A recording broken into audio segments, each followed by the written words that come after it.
Expert का मानना है कि कोरोना वैक्सीन और संक्रमित होने के बाद बड़ी संख्या में लोगों में कोरोना वायरस के प्रति रोग प्रतिरोधक क्षमता विकसित होने के साथ ही कोविड की दूसरी लहर को रोकने के लिए लागू पाबंदियों में सुरक्षात्मक रवैया अपनाने की जरूरत है।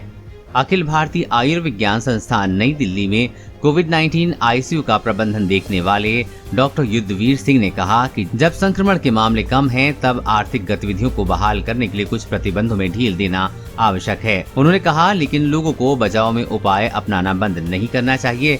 कोविड से बचाव के अनुरूप व्यवहार करते समय और प्रतिबंधों को लागू करने के दौरान सुरक्षात्मक रवैया अपनाना जरूरी है। डॉक्टर सिंह ने कहा कि संक्रमण की दूसरी लहर के दौरान बड़ी संख्या में मामले सामने आए थे, इसलिए ऐसा संभव है कि दिल्ली में सामुदायिक स्तर पर रोग प्रतिरोधक क्षमता विकसित हो गई हो।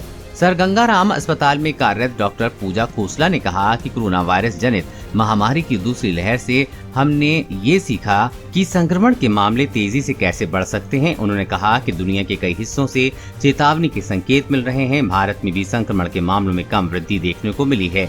संक्रमण कभी भी तीव्र गति से बढ़ सकता है। मुझे लगता है कि किसी को कोई धारणा नहीं पालनी चाहिए और दूसरी लहर जैसा संकट न आए, इसके लिए सभी प्रयास करने चाहिए। अगले 3 महीने महत्वपूर्ण। उन्होंने कहा, 2 चीजें हो सकती हैं। पहला, वायरस लोगों को धीरे धीरे संक्रमित करता जाएगा जब तक कि सामुदायिक स्तर पर प्रतिरोधक क्षमता विकसित न हो जाए, और दूसरा ये कि एक नया अधिक संक्रामक प्रकार सामने आए जिससे कि बड़ी संख्या में लोग संक्रमित हों। जब तक कि सभी में प्रतिरोधक क्षमता विकसित न हो जाए, लेकिन ऐसा लगता है कि तीसरी लहर दूसरी लहर की तरह गंभीर नहीं होगी। उन्होंने कहा कि एक और आशंका है कि पहले से संक्रमित होने और टीकाकरण के कारण जनित प्रतिरोधक क्षमता से अधिक ताकतवर वायरस का नया प्रकार सामने आए। डॉक्टर किशोर ने कहा कि ऐसा होता है तो बड़ी समस्या खड़ी हो जाएगी। नीति आयोग के सदस्य डॉक्टर वी.के. पॉल ने भी दिल्ली सरकार से सतर्क रहने को कहा है, क्योंकि अगले 3 महीने महत्वपूर्ण हैं और प्रतिबंध हटाने से कोविड-19 के मामले बढ़ सकते हैं।